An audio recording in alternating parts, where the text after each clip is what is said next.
Good morning to all of you. आज मैं अध्याय 2 के भारतीय अर्थव्यवस्था के क्षेत्र के अंतर्गत आज मैं आपको बतलाऊंगा जो लास्ट पार्ट है, सार्वजनिक और निजी क्षेत्र। अभी तक आपने आर्थिक क्रियाओं के आधार पर पढ़ा प्राथमिक क्षेत्र, द्वितीय क्षेत्र, तृतीय क्षेत्र, इसके पश्चात फिर संगठित क्षेत्र, असंगठित क्षेत्र, दोनों की अपनी समस्याएं, दोनों का स्वरूप, इसके पहले प्राथमिक, द्वितीय और तृतीय क्षेत्रों के विषय में आपने जानकारी प्राप्त की। अब एक और तरीका है जिसके आधार पर हम भारतीय अर्थव्यवस्था को मुख्यतया 2 क्षेत्रों में विभाजित करते हैं। ये क्षेत्र का विभाजन होता है स्वामित्व आधारित क्षेत्र। स्वामित्व आधारित क्षेत्र का तात्पर्य हुआ कि जो उत्पादन के साधन हैं उन पर मालिकाना हक, उत्पादन करने वाली यूनिट जो इकाई है उस पर मालिकाना हक, ओनरशिप किसकी है। तो इसके आधार पर अर्थव्यवस्था में स्वामित्व के आधार पर मुख्यतया 2 क्षेत्र होते हैं। एक होता है सार्वजनिक क्षेत्र और दूसरा होता है निजी क्षेत्र, public sector, and second is private sector. अब इसको समझने के लिए आइए देखें, पढ़ें हम। आर्थिक गतिविधियों को क्षेत्रकों में वर्गीकृत करने का एक अन्य तरीका हो सकता है। परिसंपत्तियों का स्वामी और सेवाओं की उपलब्धता के लिए जिम्मेदार व्यक्ति कौन है। सार्वजनिक क्षेत्र में अधिकांश परिसंपत्तियों पर सरकार का स्वामित्व होता है। अब ये चीज़ आपको अंडरलाइन करने की ज़रूरत है कि परिसंपत्तियों पर, सार्वजनिक क्षेत्र में अधिकांश परिसंपत्तियों पर सरकार का स्वामित्व होता है और सरकार सभी सेवाएं उपलब्ध कराती है। ये इम्पॉर्टेंट लाइन है।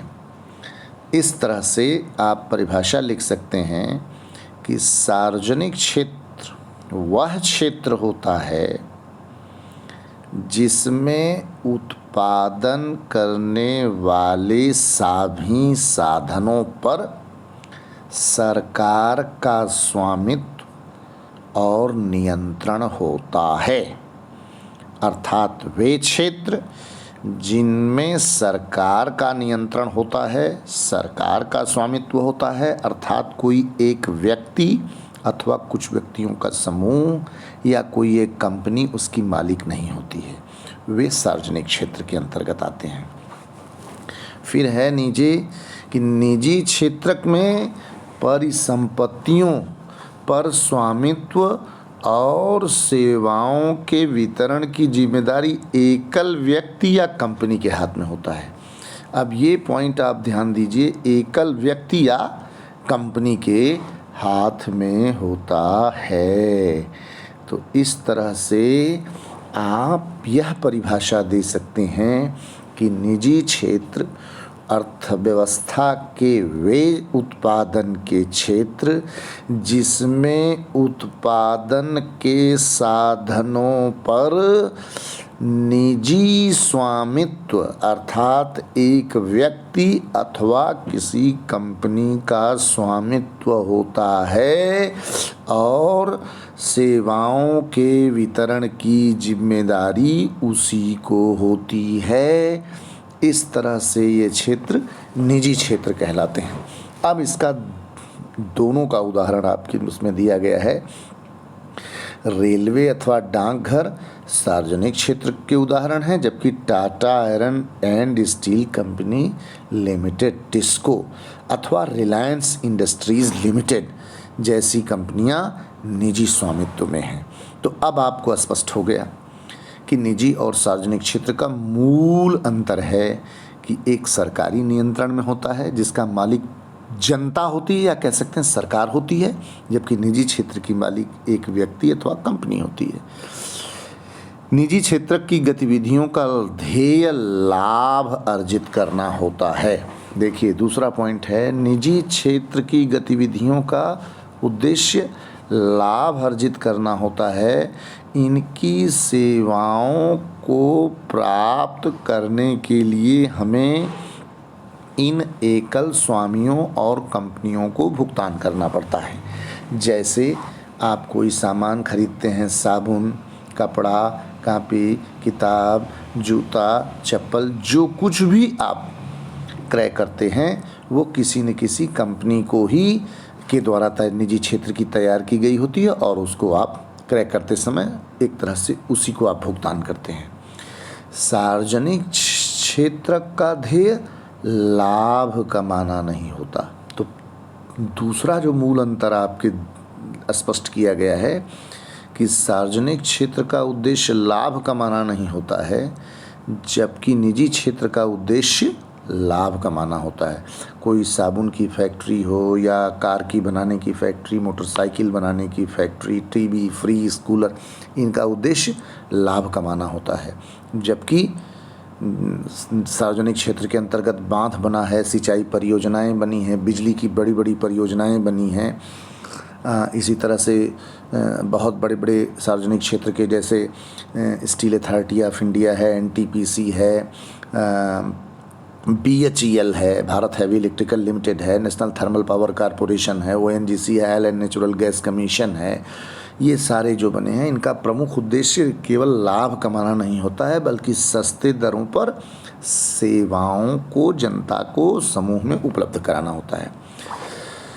सरकार सेवाओं पर किए गए व्यय की भरपाई करों या अन्य तरीकों से करती है। आधुनिक दिनों में सरकार सभी तरह की गतिविधियों पर व्यय करती है। ये गतिविधियां क्या हैं? सरकार ऐसी गतिविधियों पर व्यय क्यों करती है, ज्ञात करें।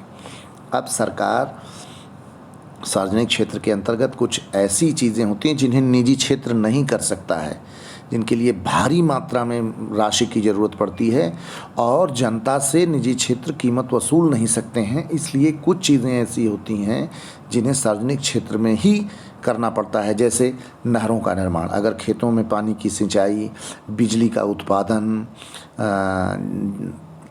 बड़े औद्योगिक इकाइयाँ जैसे आयरन एंड स्टील, लौह एंड इस्पात संयंत्र, ये बिजली के प्लांट, बांध, सिंचाई परियोजनाएं, बहुत बड़े बड़े अस्पताल, स्कूल, कॉलेज, यूनिवर्सिटी, ये बड़े पैमाने पर जो सेवाएं प्रदान करती हैं, इनको निजी हाथों में देना या निजी हाथों के द्वारा या निजी क्षेत्र के द्वारा ये उपयुक्त तरीके से जनता को अपनी सेवाएं नहीं प्रदान करती सकती हैं।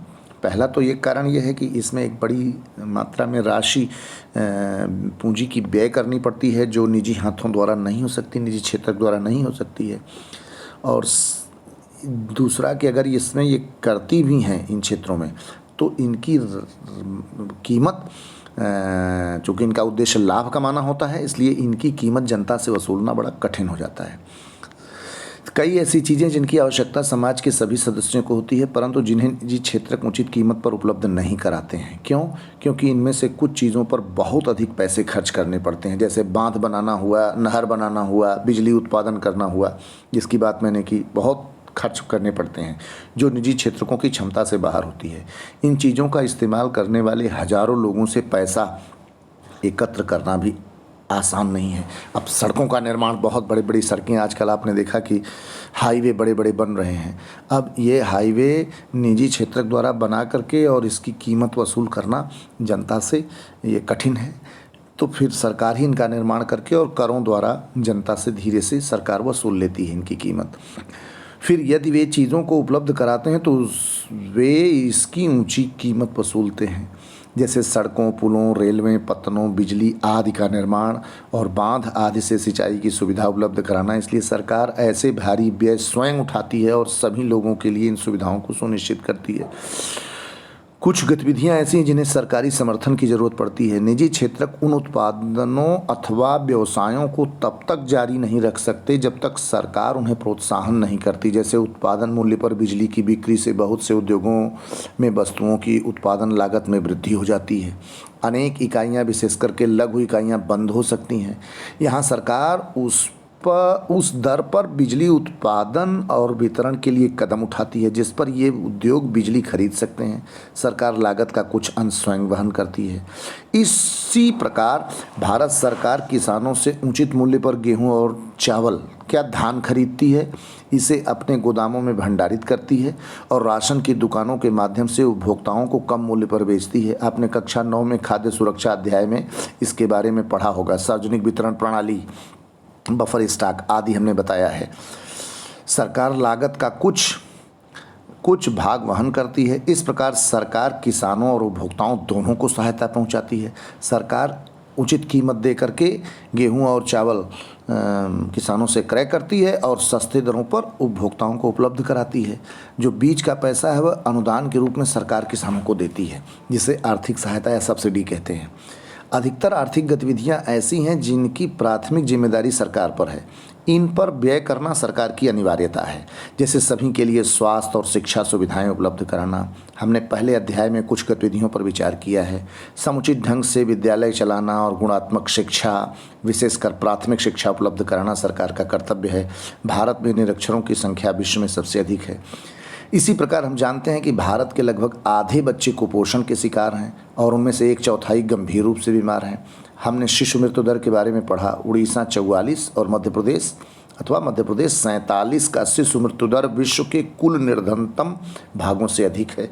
सरकार को भी मानव विकास के पक्षों जैसे सुरक्षित पेयजल की उपलब्धता, निर्धनता के लिए आवासीय सुविधाएं और भोजन एवं पोषण पर ध्यान देने की ज़रूरत है। सरकार का यह भी कर्तव्य है कि वह बजट बढ़ाकर अत्यंत निर्धनों की और देश के पूर्णतया उपेक्षित भागों की देखभाल करे, जो कि सार्वजनिक क्षेत्र के अंतर्गत ही संभव है।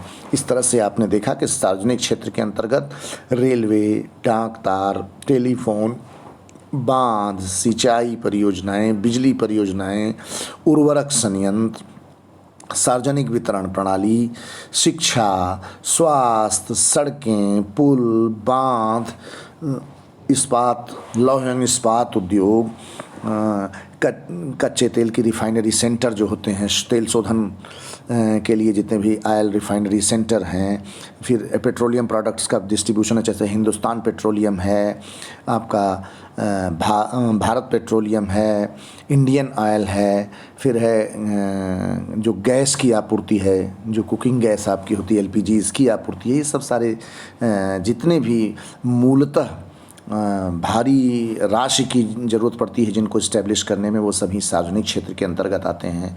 और इसी तरह से फिर निजी क्षेत्र के अंतर्गत जैसे रिलायंस इंडस्ट्रीज़, टिस्को है, टाटा आयरन स्टील कंपनी है, फिर इसके बाद है आपका हिंदुस्तान लीवर लिमिटेड है, प्रॉक्टर एंड गैम्बल है, रेनबैक्सी है, बहुत सारी ऐसी कंपनियां हैं वो सारी निजी क्षेत्र के अंतर्गत आती हैं।